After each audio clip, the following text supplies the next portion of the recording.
Let us open our Bible on Psalms 119, verse 11.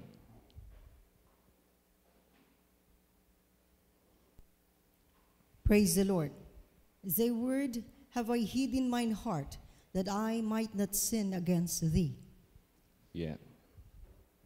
Bakit na sabi ko ang pinaka-importanting relationship sa mundong ito?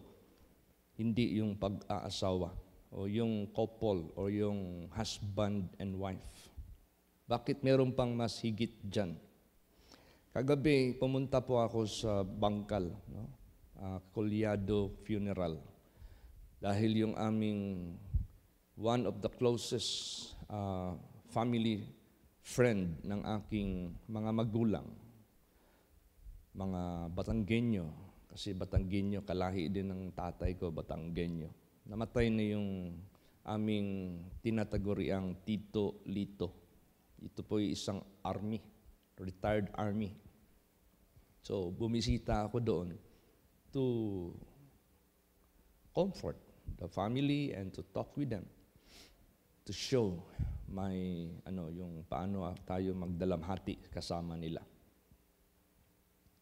Nakita ko doon si Tita Blessy, taga-Aywa, kapitbahay natin noon, sa panahon pa ni Pastor Samuel Gabre. Balo na, matagal na ring balo. So, may idaran na rin doon, balo na rin. So, yung relationship ng husband and wife, temporary lang yan. Hindi ko naman sabihin na I am hoping na mabalo na misis ko o kaya ako ang mabalo. But that is the reality. Yan talaga ang totoo. So kung meron mang pinaka-importante na relationship na ating nalaman at ating naangkin na na-reconcile tayo sa Diyos dahil sa ating pananampalataya sa Kanya, huwag na itong mawala. Huwag na itong mahiwalay magpakailan pa man. Why? Because this relationship between us and our God, our Savior, our Creator, this is beyond the life sa buhay sa sanglibutang ito. This is forever. This is eternal. Kaya nga sinabi dyan, our God is our God forever and ever.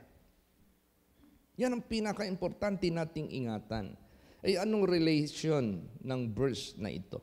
Thy word have I hid in mine heart that I might not sin against thee. Di ba it is the sin that separates God and man?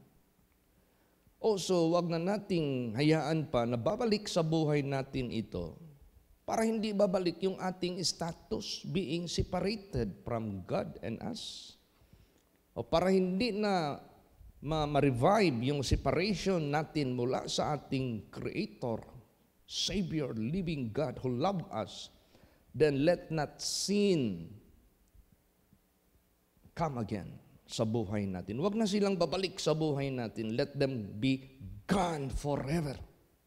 So how to do it habang nabubuhay tayo sa sanglibutang ito? Dahil habang nabubuhay tayo sa sanglibutang ito, we are vulnerable. Ano yung vulnerable? We are subject to commit sin. We are subject to be tempted and to commit sin.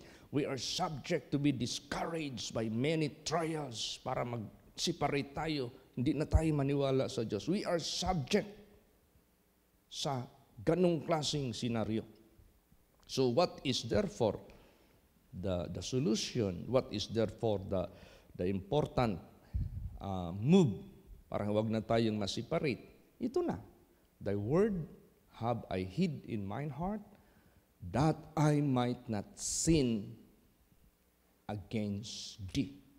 Wala na makasiparate sa atin dahil wala na yung cause of separation. So paano natin gawin na hindi na tayo magkakasala? Ay yung salita niya.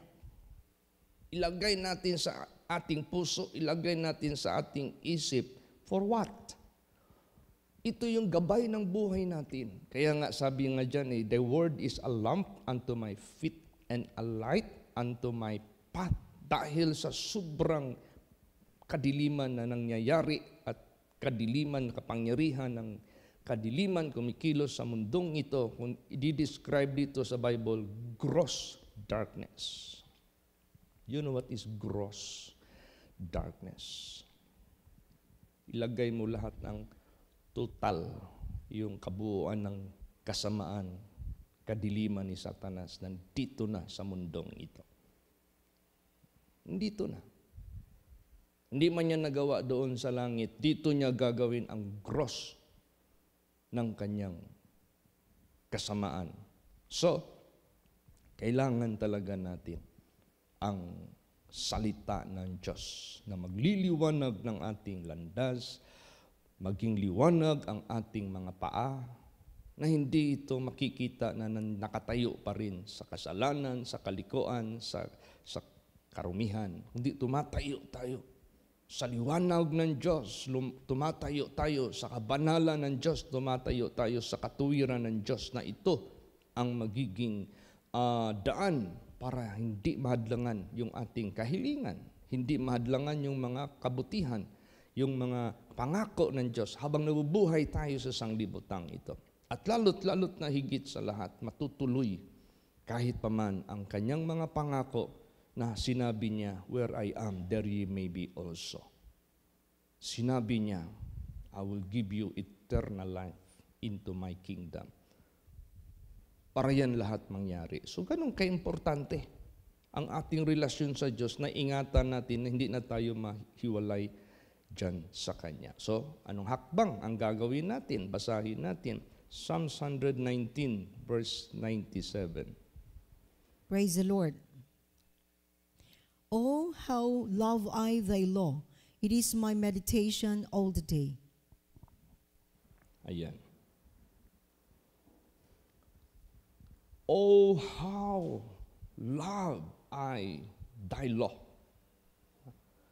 Gaano ko iniibig ang iyong mga tuntunin, ang iyong mga salita, ang iyong mga kautusan, ang iyong utos. Gaano ko sila iniibig.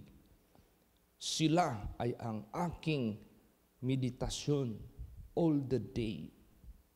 So hindi pwede na maputol sa atin yung salita ng Diyos all the day.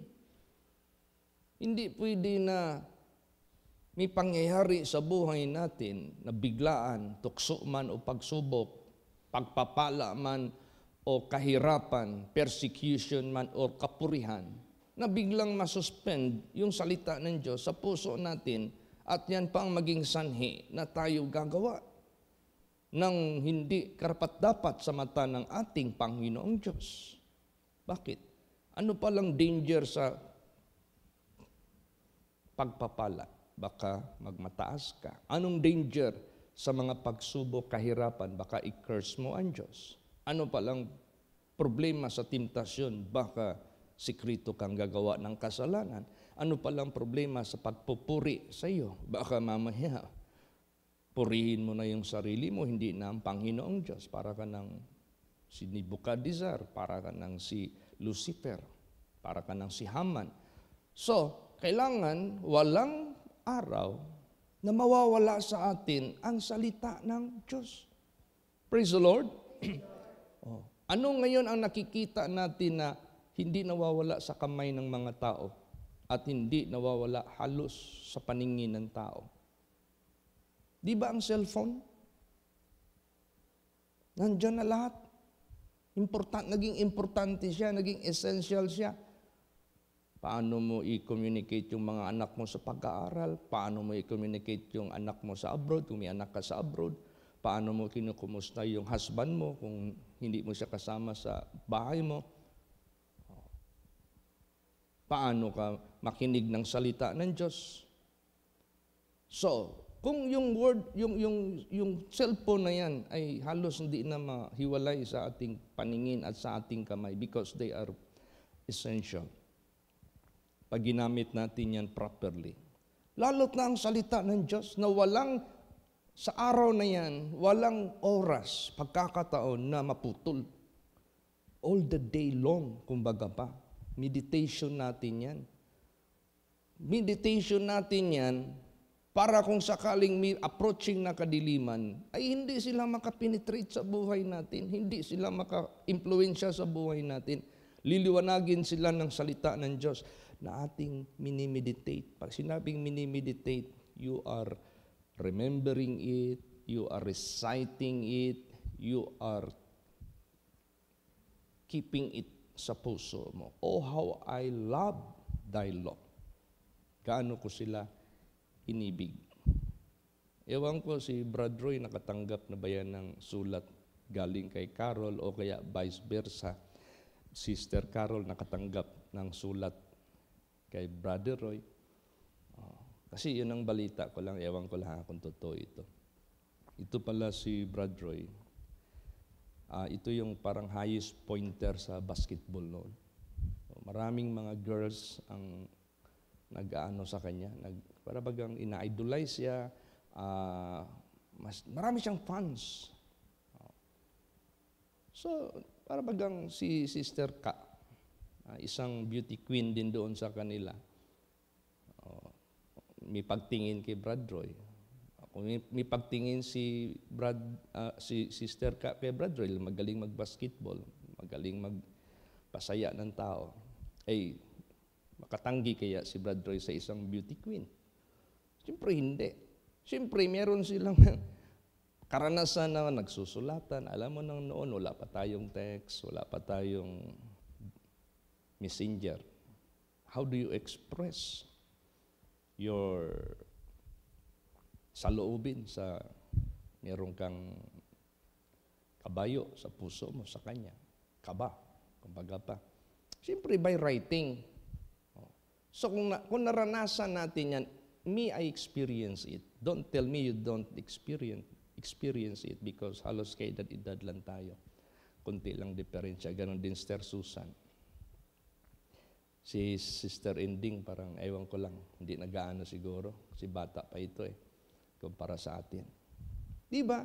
How we accept those words that is being expressed. Di ba nagpapasaya sa puso natin at mahirap ma-erase sa ating isip at puso? Dahil meron tayong pagsinta, pag-ibig sa tao na yan na sumulat sa iyo. Now, how about God? May pagsinta ba ang Diyos sa buhay natin? Yes, of course. Kung meron mang pinakadulot, naiunod o naay matatawag nating merong talagang impact na pag-ibig, walang iba yung pag-ibig ng Diyos sa atin. So itong writings ng Diyos na nakasulat sa Bible, yung law niya, ibigin natin ito. Yan yung nagpapakaba ng puso natin. Oh, how He loved me. Oh, how He suffered for me. Oh, how He prepared for me a place for my eternal habitation. Oh, how He showed the truth for me to be free from the lie of Satan.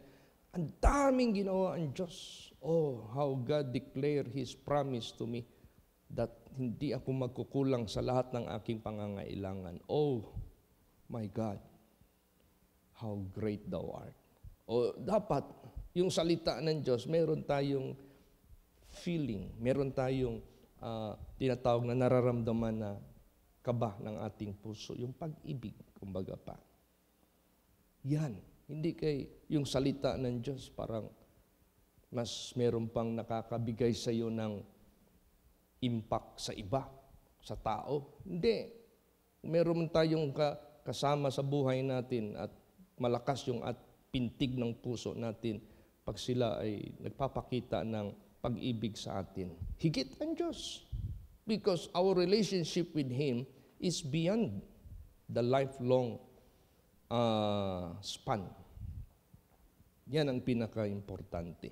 So, para mapakita natin sa Diyos that we really love Him, let us meditate His words all the day. No? Buong araw. Huwag nating walain yan. Hindi pwede yung buhay natin masuspend yung Word of God sa isip, sa puso natin. Kasi sisingit yung kadiliman. Hindi yan makasingit pag may nakaano. Naalala niyo yung tao na kinas out ang evil spirit sa katawan niya. Tapos hindi niya pinalitan ng Spirit of God. Hindi niya pinalitan ng Word of God ang isip puso niya. Di ba nakaalaala yung evil spirit na umalis sa kanya? Ay, i-check ko kaya yung napasukan ko minsan at nilayasan ko dahil pinalayas ako. Tingnan ko nga kung mayroon bang nakapalit sa akin. Pagtingin niya, sinabi doon, wala, malinis. Ibig sabihin, there was none that is occupying. So, available. Bakante naalala niyo yung pumunta ako ng Indonesia na humanap ako ng hotel doon. Pero merong hotel, sabi nila, puno. Ay, siyempre, alang pilitin ko yung hotel. Ay, hindi pwede, kahit puno, diyan na lang ako sa baba ng higaan. Ay, hindi naman pwede yun. Puno. May bakante. O, siyempre, yun ang pinili ko. Maka-avail ako ng room for me. So, ganun si Taning. Huwag mong bakantihin ang isip at puso mo sa salita ng Diyos or else, pag makita yan ang masamang espiritu, sigurado yan, susunggaban yan. Eh, anong sabi ng masamang espiritu? Oy, bakante, I will invite 7 more with me. Pinoses siya. The Bible says, ang status ng tao mas worse ikumpara sa before o sa nakaraan. O kaya sa buhay natin. This is the reason why the Word of God, our meditation all the day long. Because our enemy is like a roaring lion seeking opportunity to find any vacancy. Susunggaban ka niyan. Pero kung puno tayo sa salita ng Diyos, meditation natin yan all the day long, hindi siya makaarte, hindi siya makapurma. Talsik siya, kadiliman siya, liwanag na sa atin. Tibukan mo yung madilim na kwarto. Ilawan mo yan. Di ba mawala yung kadiliman? Word of God pa kaya? Liwanag ng ating buhay. Praise the Lord. At maliban dyan, ano pa? Paano tatagal yung relasyon natin sa Diyos? Sa mag-asawa, paano tatagal yung relasyon sa mag-asawa? Kaya tayo na mga couples, gawin mo yung married life mo. Masaya. Hindi kayo, nakailang taon na kayo sa married life ninyo, mas marami pa yung suntukan, mas marami pa yung sisihan, mas marami pa yung bulyawan, mas marami pa yung mga ukayan sa mga nakaraan. Ha? Paano kayo tatagal niyan? Ganon din sa Panginoong Diyos. So, ayusin natin yung married life natin. Ha? Let us forgive one another. Then let us care one another. Let us cheer up one another. Let us comfort one another. Let us appreciate one another. Let us love one another. Now, anong pa kaya sa Diyos? So, para tatagal yung relasyon natin sa Diyos, meron tayong maligaya na atmosphere with God. Basahin natin. Psalms 1 verse 2. Praise the Lord. But his delight is in the law of the Lord, and in his law does he meditate day and night. Yan, delight. Ano ibig sabihin ng delight? You please greatly. Pag sinabing nahimuot ka sa hilabihang pagkahimuot nimo. Diba? Pag may delight ka sa Panginoon Diyos, nahimuot ka, nalipay ka, not only just small amount of happiness and gladness, but greatly. Yan ang gusto ng Diyos. But His delight is in the law of the Lord, and in His law doth He meditate day and night. You always remember God. You always remember His statutes, His commandments, at walang mga intruders na mga manunukso sa buhay natin. Makalusot. Pagkang dayon, kung sa Bisaya pa, pagkang. Hindi makalusot yan. Evil thoughts, hindi makalusot yan. Lahat ng mga attitude na dapat hindi na manatili sa atin, pagkang lahat yan. Sangga lahat yan. Bakit? We delight to do His will. We delight in His words. And this is our meditation day and night. Ano ba yung meditation? Kung sa gilingan pa, ang Word of God, yun ang laging nakaprocess sa isip natin, sa puso natin. Yun ang nasa isip, nasa puso natin, na yun ang naga-guide, yun ang naga-instruct, yun ang naga-purify, yun ang nagabigay sa atin ng maintenance, ng ating holiness, ng ating righteousness. So day and night yan. Huwag tayong katulad sa mga wakwak. Pagbuntag, maglakaw-lakaw din nga tao. Pagkagabi, maputol ang lawas, maglupad-lupad, mangita o kinsa yang biktimahon. Pagbuntag, maingon sa imo, mulabay lang ko sa imong balay, maing buntag diha nimo. Pero sa buhay natin, kung angel tayo sa umaga, angel din tayo sa gabi. Kung banal tayo sa umaga, banal din tayo sa gabi. Dahil meron tayong meron tayong guidance. Meron nagbibigay sa atin. Yung ating minimeditate day and night, siya yung nagpo-produce sa atin ng magandang kaisipan at gawa. Delight, no? Kailangan natin ikasaya yan. At sabihin ko po sa inyo, wala sino sa atin dito na magkakasala. Pag yan ay ginagawa natin. Basahin natin yan. Psalms 37 verse 31. Praise the Lord. The law of his God is in his heart. None of his steps shall slide. Yan. Walang anumang madudulas na dako sa sanglibutang ito na ma-slide tayo. Bakit? Dahil nasa puso natin ang kanyang salita, ang kanyang batas. Ito yung nagbibigay sa atin ng signal. Alam mo yung katawan natin? Napapansin nyo ba minsan na pag naumpog yung siko natin, parang may kurente? Napapansin nyo ba minsan makatouch tayo ng appliances, minsan nakukurintihan tayo? Bakit? May kurente yung katawan natin. According to the research, yung itong spinal natin, merong signal ng kurente na pumupunta sa utak natin. That is how the signal go to our brain, and our brain will command the entire body. May kurente tayo. Meron tayong sa loob ng katawan natin. So, ibig sabihin yan, yung ating puso, pag yung Word of God ang nandito sa isip natin, yan yung magko-command sa atin to resist temptation, to overcome trials, kahit persecution, kahit mga reproaches, marunong pa rin tayo magtiis, marunong pa rin tayo magtimpi sa sarili natin, hindi tayo bumibigay, hindi tayo nadi-discourage. Yung bang ayaw ng Diyos na tandugonon ang ato ang relasyon sa iya. Balo si tandugonon. Kung naa kay gihimo din na, oy, ayaw na tanduga, kaya wa pa na maugain taon. Ana, oy, ain taon na tanduga, kaya wa pag yun na makuan, ma-cure. Curing moment pa na, parang simento, hindi mo pwedeng basta-basta lagyan ng load. Kasi tandugonon Oy, yung sasakyan mo, sige lang ta ka makita din sa dalan, mag-ukab og kanang hood. Nakakikuting-kuting digto sa taliwala sa karsada. Ay, tandugonon naman niya akong karaan, masakyanan. Ano yung tandugonon? Unstable. Ay, ganun, yung relasyon natin sa Diyos dapat stable.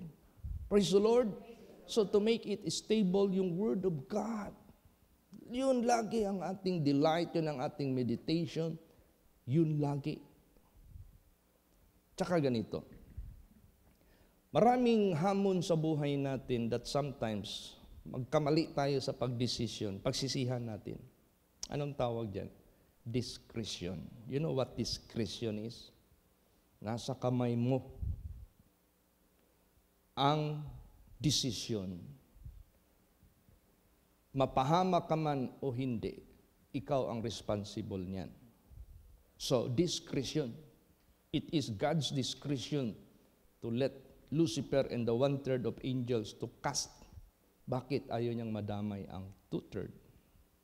It is God's discretion that He must come to the earth and become the Savior of the world because He loved us. That is His discretion. Ngayon, ang Word of God, napaka-importante ito sa anumang discretion natin sa mundo. Pag tayo ay guided ng Word of God, hindi tayo magkakamali at magsisisi after we have done any decision making. Dahil may gabay. Basahin natin yan. Proverbs 2:10 hanggang 11. Praise the Lord. When wisdom entereth into thine heart, and knowledge is pleasant unto thy soul, discretion shall preserve thee, understanding shall keep thee. Ako, ang sarap naman ito. Discretion will preserve you. Understanding will keep you. Bakit? Because the wisdom nandyan sa puso mo. Bakit? Because kaalaman ay ginawa mong pleasant sa iyong kaluluwa. You delight in the Word of God. Alam mo yung na-assign ako sa Manila, ang daming pagsubok sa buhay ko. Tama lang yung sinabi ng aking kabro noon, si Brother Barbol pa. He passed away already. Cheat, na-assign ka ng Manila. Hindi ako maniwala, hindi ka matukso doon. Alam ko ano ang Manila. Kung wala lang ang Word of God, nagkamali siguro ako magdesisyon. Hindi siguro ako makarating dito. Hanggang ngayon, tumatayo sa inyo, nagbibigay ng salita ng Diyos. Hindi siguro ako iimbitahin ng mga sinong gusto mag-invite sa akin dahil na ginagamit nga ako ng Diyos and they felt the effectiveness, how God is using me.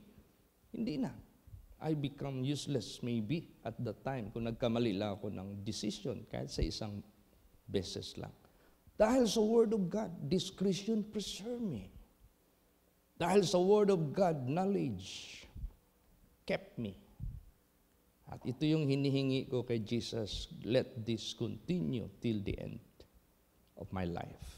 Ganon din sa atin, sa inyo lahat. Praise the Lord. Kaya napakahalaga ng Word of God sa buhay natin. Hindi lang ito. Sabihin mo na meron pang mas higit dyan, meron pang mas importante dyan. No, wala na po. Kasi tayo, may mga panahon na tayo lang ang magdidesisyon dahil wala tayong kasama sa buhay. Single pa ako at that time. Mabuti ngayon, nandyan yung misis ko. I can relate any matter that I am facing. So makapagbigay siya sa akin ng mga magandang opinion, magandang advices. Praise the Lord. Eh kung nag-iisa ka, tulad noon, when I was yet single, I was alone. Ang daming mga tukso, ang daming mga hadlang sa aking daan. Pag nagkamali ka lang mag-decide sa mga panahon na yan, nako, baka maya-maya bitag yun ng masamang espiritu. Kaya, when wisdom entereth into your heart and knowledge is pleasant unto your soul, discretion shall preserve you, understanding shall keep you. Iingatan tayo lahat. Maka-endure tayo hanggang sa wakas. Praise the Lord. Yung sinabi ko kanina na, what if blessings dumating sa buhay mo? Kailangan natin ng Word of God, baka magkasala din tayo. What if kahirapan darating sa buhay mo? Kailangan mo rin ng Word of God para hindi ka hihiwalay sa Panginoon. What if praises ang maririnig mo? Mag-ingat ka rin. Maraming nahulog dito sa nakasulat sa Bible dahil of the praises of man, nagmataas sila. Higit sa kanilang pagmamataas. Siyang naging sanhi na bumagsak sila. What if may mga reproaches, mga persecution? Kailangan talaga tayo maging stable. Basahin natin. Jeremiah 15 verse 16. Praise the Lord. Thy words were found, and I did eat them. And thy word was unto me the joy and rejoicing of mine heart. For I am called by thy name, O Lord God of hosts. Ay, sorry. Ito po muna sa Isaiah 51 verse 7. Sige. Praise the Lord. Kaligtaan ko. Hearken unto me, ye that know righteousness, the people in whose heart is my law. Fear ye not the reproach of men, neither be ye afraid of their revilings. Yan, huwag kang matakot. Makinig kayo sa akin. Kayo nakakaalam ng katuwiran. Kayo na sumusunod sa salita ng Diyos. Kayo na namumuhay na matuwid. Alam niyo yung katuwiran at namumuhay kayo sa katuwiran sa salita ng Diyos. Na mga tao kayo na ang puso ay nandyan ang batas. Huwag kayong matakot sa mga reproach of men. Anong reproach? Yung bugal-bugalan ka ba? No? Bugal-bugalan ka, tamayon ka, i-down ka, takutin ka, i-humiliate ka, yung masyadong baba yung tingin nila sa iyo. Huwag ka matakot. Neither be afraid of their revilings. Huwag kang matakot. Ingatan mo ang magandang relasyon mo sa Diyos. Kasi ikaw yung nakakaalam sa katuwiran, ikaw yung namumuhay na matuwid, huwag kang magpadala sa mga yaga-yaga, sa mga masasakit na mga salita. Huwag mong pansinin sila. Patuloy ka lang. Yan ang gusto ng Diyos sa buhay natin. Praise the Lord. Di ba meron diyang sinabi, if my mother and my father forsake me, then the Lord will take me up. In case lang, yung mga magulang mo hindi pa na-save. In case lang, yung mga magulang mo hindi pa nakaintindi sa paglilingkod mo. Yung mga kapatid mo, in case lang, hindi pa nila naintindihan yung paglilingkod mo. Dahil hindi pa ganun kalalim yung kanilang narating sa narating mo. Tapos sila yung gagamitin to reproach you, to revile you. Huwag ka matakot dyan. Ayusin mo yung nalalaman mo na katuwiran. Yun ang atupagin natin na dyan tayo dapat magkaroon ng concern kaysa mga reproaches dyan, mga revilings na yan. Kung ano-ano pang sasabihin nila. Praise the Lord. Praise the Lord. Dapat walang makaka-move po sa atin. Ito naman si Prophet Jeremiah, the prophet of God. Basahin natin yung nabasa kanina. Balikin. Jeremiah 15:16. Praise the Lord. Thy words were found, and I did eat them, and thy word was unto me thy joy and rejoicing of mine heart. For I am called by thy name, O Lord God of hosts. Yes. Ang tanong, ano ang hinatid ng Word of God na nasumpungan mo? Anong hinatid ng Word of God sa buhay mo? Anong hinatid ng Word of God na ito'y narinig mo at nakita mo na? Do you have any faith to believe? Pag sinabing, I eat them, I believe them. Praise the Lord. And thy word was unto me joy and rejoicing of my heart. See? Anong epekto? Anong feeling? Nasumpungan mo yung Word of God, maliban pinaniwalaan mo. Sila yung kagalakan ng puso mo. Sila yung rejoicing ng puso mo. Kaya, ganun. At you are calling Him. You are making your good relationship with God without any barriers, so you can call upon the name of God and He will answer you. Alam mo, paggising, ito ano ko lang ito, opinion ko lang, according to my habit or daily routine. Paggising ko talaga dyan sa kama, pikit ako, Lord, I love you. Jesus, I love you. Hindi ko talaga i-miss yan. Bakit? That is the renewal of our commitment, how we love God by keeping His commandments. Pag lagi natin yung ginagawa every day, lalo't na paggising sa umaga, dun ka agad nakapasok sa isip natin. Kaya may kasabihan, if you started right, you will finish it right also. Praise the Lord. Hindi paggising mo sa umaga, magulo yung isip mo, naalaala mo yung kung anong maalaala mo na magsira ng mode mo, dadalhin mo na yan hanggang sa pagsalop ng araw.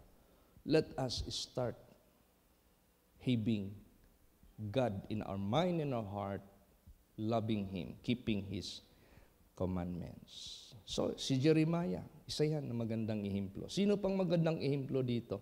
Alam mo si Mary, the physical mother of Jesus, because He was born through that woman. Nung nandoon na sila sa pagpanganak pa, tapos that very day, nandoon pa sila sa manger. Di ba may dumating ng mga shepherds?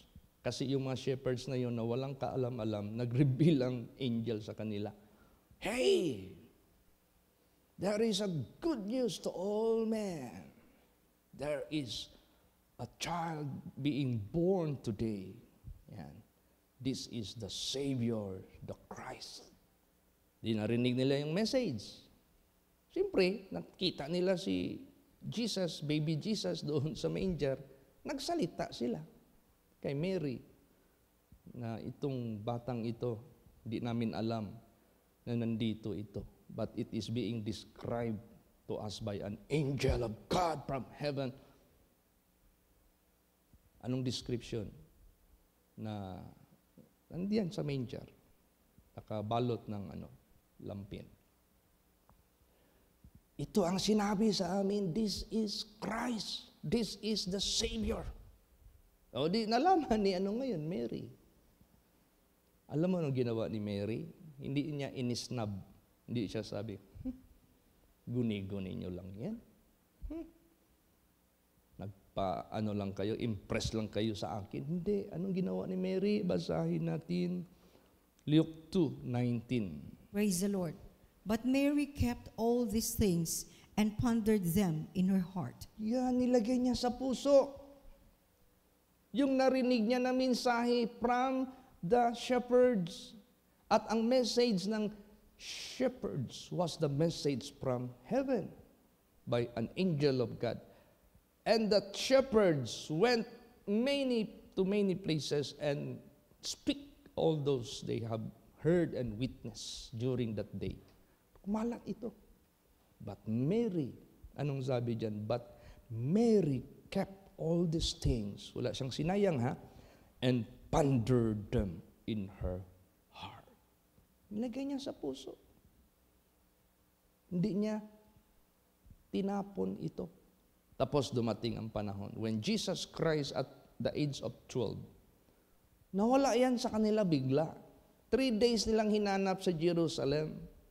Doon lang pala nila nasumpungan. Sa Solomon's porch or sa temple, nagaturo doon sa mga doctors, nagaturo doon sa mga philosophers, nagaturo doon sa mga malalaking tao. Tapos pinagalitan nila parang isang bata. Hoy! Nandito ka lang pala. 3 araw na kami nag-ikot-ikot. Hanapin ka, nandito ka lang pala. Sumagot si Jesus. Don't you know, I am about to do my Father's business. Hindi yung business ni Jose, So si Mary na from the start of the birth of Jesus Christ, she received message from heaven. From the start, before she conceived, she received revelation from angel of God. So, sinusundan-sundan ni Mary, yung mga salita na re-receive, nilagay niya sa puso niya. Pag sabi ni Jesus, don't you know I am about to do my Father's business? Anong ginawa ni Mary? Basahin natin. Luke chapter 2, verse 51. Praise the Lord. And he went down with them and came to Nazareth, and was subject unto them, but his mother kept all these sayings in her heart. Yan. Lahat ng kanyang napapansin sa sinasabi ni Lord Jesus Christ. And he went down with them. Kasi nakita na nila. Pero may sinabi siya, don't you know that I am about to do my Father's business? So sumama na si Jesus. And he went down with them and came to Nazareth. Pero yung sinabi ni Jesus, tapos si Jesus nagpasakop sa kanila, being a child, or a son of them. But his mother kept all these sayings in her heart. Kaya nga, kung basahin mo yung Bible, isa si Mary, naka-endure. Alam niyo, sa cross, nandoon siya. Sa Pentecost, nandoon siya. Mary was able to endure because he kept the word of God in her heart. Praise the Lord. Praise the Lord. Last verse, Colossians 3:16. Praise the Lord. And let the word of Christ dwell in you richly in all wisdom, teaching and admonishing one another in psalms and hymns and spiritual songs, singing with grace in your hearts to the Lord. Ang tagal na pala itong psalms and hymns. Meron akong application dito sa aking iPad. Nag-download ako ng hymns. Tapos, meron doong mga, parang, sign ba na something. Pag meron mga sign dyan na mga image, may ano yan, may function. Alam mo, gitry ko. Uy, pagpindot ko, kung ano yung title na nandyan na awit, pagpindutin mo yung parang may sign doon na letters, lumabas ang background, historical background ng awit na yan. Why it is being composed. At nandoon din yung year, how it was created and when. Huy, pagtingin ko, wow, 18th century pa. Pero before that, meron ng hymns noon pa. Meron ng mga psalms, itong psalms, mga awit, meron ng spiritual songs. So yung atin palang connection sa Word of God, this is accompanied with hymns, psalms, and spiritual songs. Praise the Lord. Praise the Lord. Kasi they support our spirituality. Kasi ang laman ng hymns, spiritual songs na yan, kaya nga tinawag na gospel songs dahil it pertaining the Word of God. Kasama yan sa ating service.